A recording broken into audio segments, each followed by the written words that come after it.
Just wait, they said. Something big is coming. My name is Aaron. I'm 27. I live alone in a small town just outside Denver in a house I renovated with my own hands.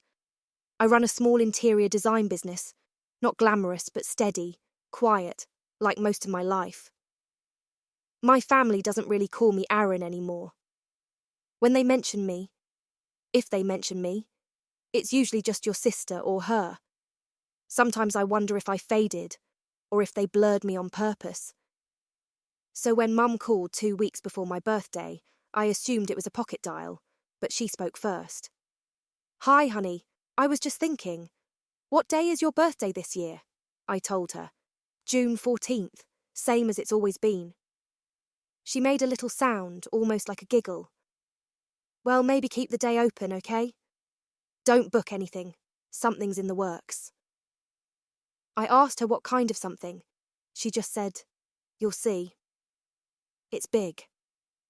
3 days later, my older brother Zach texted me. "Clear your day. You'll like what's coming. It's about time." Zach doesn't usually text me, not unless he needs design advice for his condo or a last-minute gift idea for Mum. But this time, he didn't ask for anything. He just sounded in on something which made me hesitate. My family doesn't do birthday surprises. Not for me. Not since college, really. After I turned 22, they stopped even trying. There was the year they sent a group text at midnight with 2 emojis and no name. The year they told me they'd do something later, and later never came. Still, this felt different, like they were actually planning something together, and I wanted to believe them. So I cancelled my site visit that day and declined dinner with a friend. I even bought myself a small cake chocolate with a sugar flower on top from the same bakery my dad used to stop at when I was a kid. I cleaned the kitchen, lit a candle, set 2 plates on the table, not because I thought someone would show up, just in case. I put on the pearl earrings Grandma gave me when I was 16, and I waited. By noon, I'd refreshed my messages 5 times. By 2, I'd started checking Zach's socials just to see. The candle burned lower. The frosting on the sugar flower started to melt, and the only question that started to settle in heavier than the silence was, did they actually remember me this year, or did they just want me to hope they did? By 2:30, the candle had melted halfway down. The sugar flower drooped a little. I moved the plate, thinking I'd wait until dinner. I kept the table set for 2. I told myself maybe they were planning something in the evening.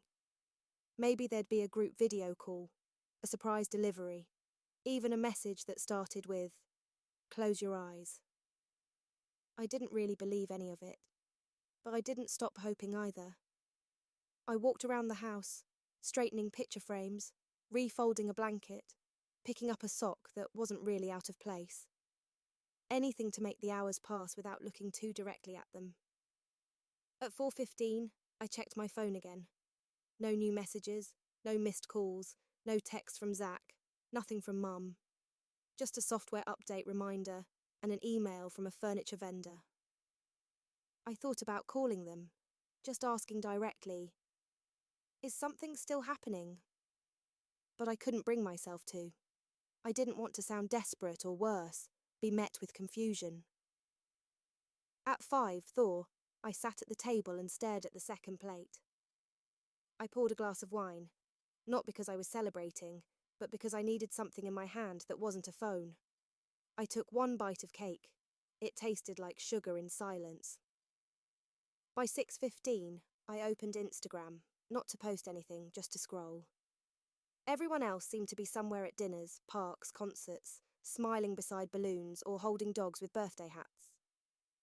I told myself that people post highlights. I told myself not to read into it, but my own screen was still quiet. No tags, no notes, no happy birthday, Aaron. I refreshed the family group chat. The last message was from 5 days ago. A photo of Paul's dog in a goofy sweater. Zach had commented on the legend. I had added a heart. No one had even noticed. By 700 hours, the candle gave up. I let it burn out on its own. I thought I might cry, but nothing came. There was no anger, no dramatic feeling, just stillness. I wasn't waiting anymore, but I still couldn't stop wondering what was the big thing, and how could it not include me? At 7:45, I opened Instagram again. I told myself it was out of boredom, but really, I was hoping for one photo, one mention, a candle emoji, even a blurry group shot with me tagged late. Instead, I found something else. A story posted just minutes ago. Mallory's account. I tapped it. It opened with a swing of string lights over a wooden deck, then panned slowly to a long dinner table. My parents, Zach, our Aunt Denise, even Uncle Leo, who lived 2 states away. Everyone is smiling. Glasses raised, napkins on laps. The family cabin, the one we'd stopped visiting because it was too far or needed repairs. The one I always offered to help fix. The one they said no one used anymore. Above the table, written in uneven gold script, hung a banner.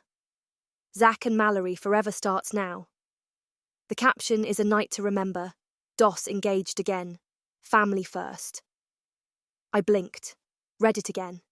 Engaged again. They were celebrating a second engagement. Not even the first. Just a party, a redo. And somehow that had replaced my birthday. They hadn't forgotten. They had made a choice. And then I saw her.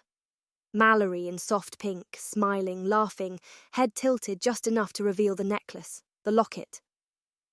It caught the light for a moment unmistakable. The oval was worn smooth at the edges with a small etching of leaves along the border. My grandmother's the one she wore every holiday, every graduation. The one she let me hold at her bedside when I was 12 and whispered, "This is for you, baby, when you're grown. When it's your time." After she passed, I asked about it once. Mum said she was keeping it safe. That was the end of it until now. Mallory wore it like an accessory.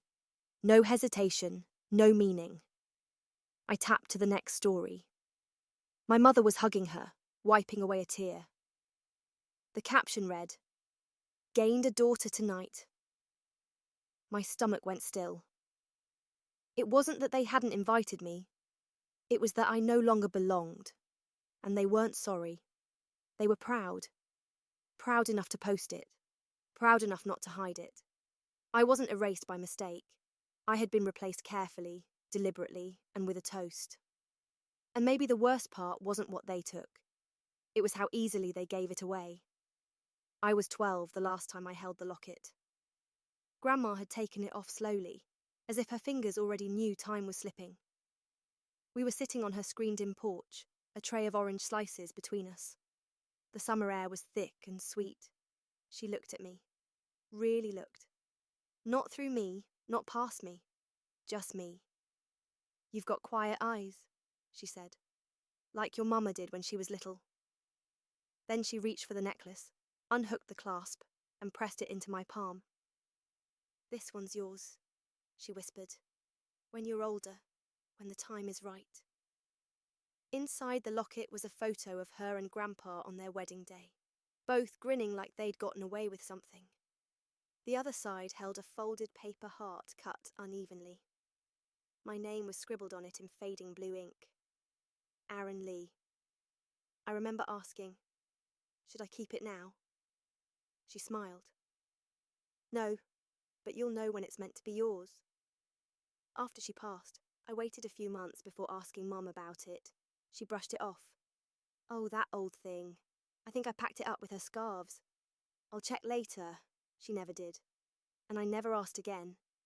I told myself it wasn't about the locket. It was just a thing. I had the memory. That was enough. But I lied to myself more than once over the years. I told myself she didn't forget me in her will. Maybe the lawyer made a mistake. I told myself maybe Mom was just overwhelmed with grief. That she meant to give it back. That it would come back to me when the time was right. It never did. And now seeing it around Mala's neck, resting like nothing against her expensive dress, I realised something. They didn't forget my name. They saw it, and decided it didn't matter. The locket wasn't just metal. It was proof that someone once looked at me and said, "You matter most." And now that proof belonged to someone who hadn't even been there when it was promised. I didn't say anything that night. Not to Mom, not to Zach, not even to Mallory. There was nothing to say. Nothing that wouldn't sound smaller than what they'd already done. Instead, I turned my phone face down and closed the curtains. By morning, I was empty. Not sad, not furious, just done. I opened the family group chat, scrolled through months of shared links, photos of Paul's dog birthday emojis for Zach casserole recipes from Aunt Denise. My name or anything about me barely appeared. It wasn't a mistake. It was a pattern. I clicked the leave group. No message popped up. Number, are you sure? Just gone. Then I went to Instagram, unfollowed Zach, unfollowed Mallory, muted Mum's account. Not out of spite, but survival. And then I paused. I opened Zach's profile one last time. His story was still up. He'd added something overnight, a short clip. Mallory blowing out candles. My father is clapping in the background. My mother holding up a wine glass, and Zach's voice saying to the only woman who ever made this family feel whole. I replayed that line 3 times. The only woman. So that's what I was now, a placeholder, a silence, a role waiting to be recast. It wasn't just Mom and Dad who let me drift. It was Zach too. The same brother who once built a Lego bridge with me for 3 straight days. The same Zach who called me after his first breakup asking if sadness was supposed to feel like hunger. He had said, "Clear your day," and he had used that day to celebrate someone else. No apology, no explanation, just erasure. I closed the app. That afternoon, I boxed up the last framed photo I had of all 4 of us. It had been taken at the cabin before Mallory, before Silence. I wrapped it in newspaper and slid it to the back of the closet. I didn't delete it, but I didn't need it out in the open anymore. That night, I didn't light a candle. I didn't check my phone. I watched the sky dim slowly through the window and let it be quiet.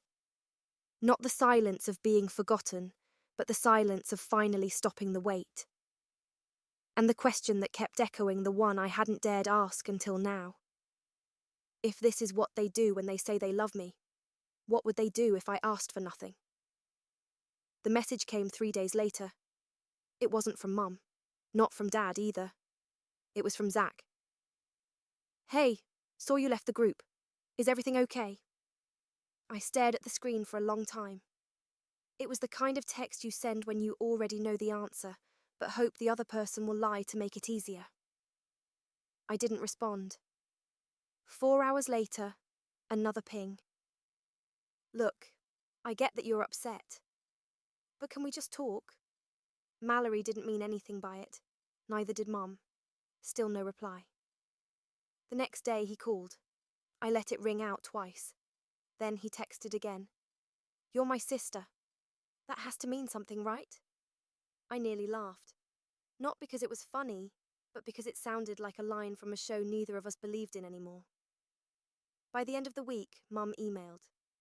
"Hi, sweetheart. We missed you last weekend. It was all very last minute.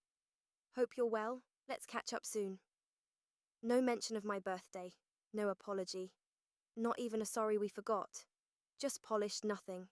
But the subject line stayed with me. Still family. Still, as in despite everything. As if they had done something noble by thinking of me at all.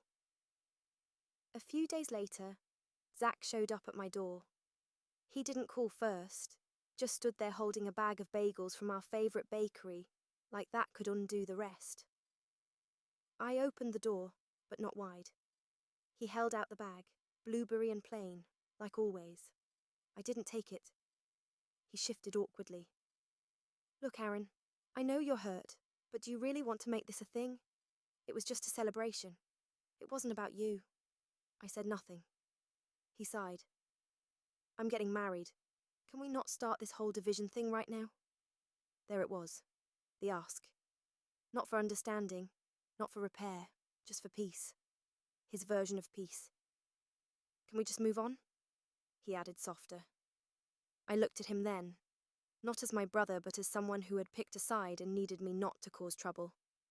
I said the only thing I knew he wouldn't argue with. I'm not trying to ruin anything, Zach. I'm just not pretending anymore. He nodded like that settled it, like I had agreed to silence, but I hadn't. I had just agreed to be done. I didn't go to the bridal shower, didn't RSVP, didn't respond to the AIT Mallory's cousin sent with pastel clip art and forced exclamation points. I wasn't surprised they invited me. It looked good, kept things neat. On paper, it proved there were no hard feelings. I let it sit in my inbox unopened until it expired. A week later, Mum called. I picked it up this time. "Sweetheart," she said, like nothing had happened. "Everyone missed you." I stayed quiet. Zach said, "You're still upset." "We didn't mean to leave you out. Things just moved fast. You know how it is." I almost said, "I know exactly how it is." But I didn't, because silence speaks louder when people expect forgiveness. Then she asked, "Will, you come to the wedding at least? It's important to your brother." I didn't answer right away. I looked around my house, the space I built, the life I built without them, and realized something I hadn't been able to say before. "I used to be there," I said finally.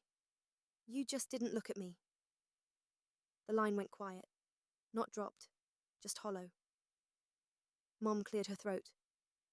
"That's not true, honey." But it was, and she knew it. I didn't say anything else, didn't hang up. I just let the silence stretch between us until she muttered, "Well, let me know." Click. I sat with it for a long time. No rage, no grief, just stillness. Not the stillness of waiting, the stillness of being done. I used to be there. You just didn't look at me. A week before the wedding, I wrapped the locket. Not in a gift box, not in tissue paper, just a plain white envelope, the kind used for utility bills or court summons. I slipped the locket inside, still warm from my palm. No note, no card, just the necklace. I walked it to the post office myself. The clerk asked if I wanted tracking. I said no. I addressed it by hand. Mallory Green, Colorado Zachary West. Then I mailed it. No return address, no name, just the locket going exactly where they thought it belonged. Now I didn't need it back. I didn't need them to understand. I only needed it out of my house. That Sunday, I received one final message from Zach. "Did you send this?" I didn't reply. There was nothing left to clarify. That night, I took down the last photo of my family still hanging in the hallway. I replaced it with something I had framed years ago, but never displayed a simple sketch I made in college. A chair drawn in charcoal, sitting slightly off-center in an empty room. One chair unoccupied still. I hung it straight, stepped back, and looked. A reminder I was there. I stayed at the table long after my seat had been cleared. They wouldn't say my name at the wedding. They wouldn't toast to me in speeches. They might not even notice the envelope arrived, but they'd know. Somewhere deep and wordless, they would know I saw everything. I remembered. And I chose to leave the door open behind me, not so I could come back, but so they'd know I didn't have to. If you ever left quietly, just so they'd feel the silence louder, you don't need to explain. Just leave a dot.